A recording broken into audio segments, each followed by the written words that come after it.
perkara yang baik. Lah contoh yang bid'ah dhalalah seperti apa? Contoh bid'ah dhalalah itu seperti ini. Jenengan biasanya kalau bangun subuh niku ngantuk. Ngantuk ya ora umum, nggih. Sing kanan merem, sing kiri melek, nggih. Saya ngantuk, saking ngantuk sampai sering lupa kunutan, gitu kan?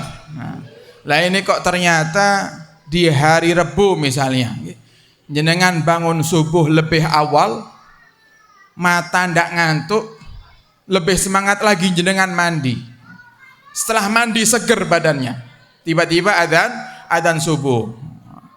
Karena kondisi tubuh ini seger, ya, ndak ngantuk, jenengan niat, ya Allah, ini mumpung aku orang ngantuk, ya Allah, sing biasanya aku sembahyang subuh 2 rakaat, ini karena aku semangat orang ngantuk, sembahyang subuhku 6 rakaat.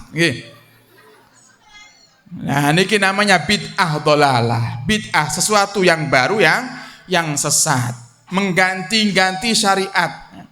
Itu namanya bid'ah dhalalah. Kalau perkumpulan semacam ini bukan sesat, justru ini perkumpulan yang baik. Nah, sekarang kita jelaskan apa tujuan kita bermaulid ini. Tujuan kita bermaulid ini karena kita bergembira dengan bulan kelahiran Nabi kita Muhammad sallallahu alaihi wasallam. Kira-kira panjenengan Bapak Ibu senang napa mboten dengan datangnya bulan Maulid ini, senang napa mboten kira-kira? Senang, karena ini bulan kelahiran Nabi yang dengan beliaulah kita dapat rahmatnya Allah. Dengan sebab beliaulah kita menjadi umat yang terbaik. Karena sebab beliaulah nanti kita akan dapat syafaat di hari kiamat. Sehingga kita senang. Senang saja. Senang dengan hari kelahiran Nabi Muhammad itu, kita mendapatkan pahala yang begitu luar biasa. Kita mendapatkan derajat yang begitu luar biasa. Contoh, Nabi itu Bapak Ibu punya paman yang Allah cantumkan dalam Al-Quran bahwasanya paman Nabi ini ahli neraka. Nabi punya seorang paman yang sudah Allah cap sebagai ahli neraka. Siapa namanya? Siapa? Paman Nabi yang Allah pastikan masuk neraka. Abu Lahab. Allah katakan dalam Al-Quran, tabbat yada abi lahabin watab. Celaka Abu Lahab. Itu adalah balasan Allah kepada Abu Lahab yang pernah mengatakan Muhammad celaka. Dulu Bapak Ibu di awal-awal perintah dakwah secara jahron, ketika Allah perintahkan Nabi Muhammad untuk berdakwah secara terang-terangan, jadi Islam dulu itu dakwahnya sembunyi-sembunyi, dari lisan ke lisan, dari rumah ke rumah, itu dakwahnya Nabi Muhammad dulu awal-awal. Kemudian turun perintah, Nabi disuruh dakwah terang-terangan. Nah, di saat Nabi diperintahkan dakwah terang-terangan ini, Nabi kita Muhammad menyuarakan Islam dengan Nabi naik ke atas bukit yang ada di dekat Ka'bah. Bukit yang saat ini dijadikan oleh jamaah umrah dan haji untuk sa'i, yaitu Bukit Safa dan Marwah. Dalam riwayat di Bukit Marwah. Nabi naik ke atas bukit. Kemudian Nabi mengucapkan sebuah kalimat yang kalau didengar oleh warga Makkah, kalimat ini menunjukkan tentang keadaan yang darurat. Jadi ada kode. Di zaman dahulu itu ada kode. Kalau kalimat tersebut disampaikan, diucapkan dengan teriakan yang keras, berarti ada keadaan yang darurat. Nabi ucapkan itu di atas bukit dengan suara yang lantang keras, sehingga semua orang yang sedang sibuk ini, ada yang dagang, ada yang nyembah berhala, ada yang sedang asik ngobrol, semuanya langsung meninggalkan pekerjaannya, kumpul di bawah bukit. Ngumpul di bawah bukit yang ada Nabi Muhammad sallallahu alaihi wasallam. Kemudian Nabi katakan kepada mereka, para penduduk Mekah, wahai penduduk Mekah, seandainya aku beri kabar kepada kalian, di belakang bukit ini ada musuh-musuh yang sedang ingin menyerang kita, kira-kira kalian percaya apa tidak?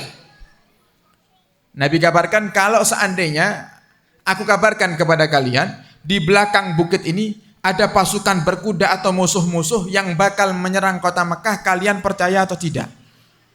Nah, serempak itu masyarakat kota Mekah itu menjawab, percaya wahai Muhammad. karena engkau terkenal dengan kejujuranmu, engkau tidak pernah berbohong. Makanya Nabi Muhammad itu punya nama Bapak Ibu Al-Amin. Nabi Muhammad punya julukan Al-Amin yang artinya amanah, jujur. Itu saking jujurnya Nabi Bapak Ibu. Ketika Nabi berdagang itu kalau ditanya tentang harga modal itu Nabi jawab jujur. Saking jujurnya Nabi nih. Coba jenengan yang dagang. Kalau saya beli di toko jenengan, saya tanya apa niki jenengan modalnya pinten? Kira-kira jenengan kasih tahu nomor kira-kira. Anu kok iki kula mendet untungnya mboten kata-kata, paling ngoten nggih. Ini namung 5.000 untungnya. Padahal 25.000 sudah bohong itu, ya. Sudah dianggap bohong sama Allah Subhanahu wa taala. Nabi Muhammad jujur, saking jujurnya itu Nabi Muhammad. Saking tawakalnya, tidak takut. Oh nanti kalau seandainya pembeli ini tahu untungnya kemudian dia merasa kemahalan, nanti tidak jadi beli di saya. Tidak takut itu Nabi Muhammad. Karena Nabi Muhammad tahu hakikat yang memberikan rezeki adalah siapa? Allah Subhanahu wa taala. Mau dia tahu untungnya atau tidak, Allah yang bakal ngirimkan rezeki. Nah itu Nabi Muhammad dikenal dengan kejujurannya sehingga di saat menyampaikan kabar tersebut masyarakat Makkah mengatakan, percaya wahai Muhammad karena engkau tidak pernah berbohong. Kemudian Nabi katakan, kalau begitu aku akan bawakan kepada kalian kabar yang lebih mendesak daripada kabar itu. Kabar yang lebih penting daripada apa yang aku katakan tadi. Apa itu wahai Muhammad? Kabar di mana ada agama yang paling diakui oleh Tuhan. Agama yang paling benar yaitu Islam. Maka bersyahadatlah kalian wahai penduduk Mekah bahwasanya tiada Tuhan selain Allah dan Muhammad adalah utusannya. Begitu mendengar ajakan Nabi kita Muhammad ini Bapak Ibu, orang-orang Mekah ini ada yang ketawa, ada yang tiba-tiba langsung meninggalkan Nabi Muhammad, bahkan ada yang mencaci. Di antara yang mencaci ini ya pamannya Nabi sendiri. Paman Nabi mengatakan, Abu Lahab ini mengatakan, tabban laka ya Muhammad alihadza jama'tana. Celaka kamu wahai Muhammad, hanya karena ini kau kumpulkan kami di sini? Hanya karena kau ingin mengabarkan sebuah agama yang baru itu kau kumpulkan kami di sini wahai Muhammad? Marah itu Abu Lahab, mengatakan celaka kamu wahai Muhammad. Itu Allah balas. Dalam surat yang kita hafal, tabbat yada abi lahabi wa tab. Yang celaka itu bukan Nabi Muhammad, yang celaka adalah Abu Lahab. Nah ini Abu Lahab Bapak Ibu punya kejadian unik ya, yang mungkin bisa menjadikan kita semangat untuk menyambut datangnya bulan Maulid, menjadikan kita semangat untuk selalu menghadirkan Nabi kita Muhammad dalam kehidupan kita.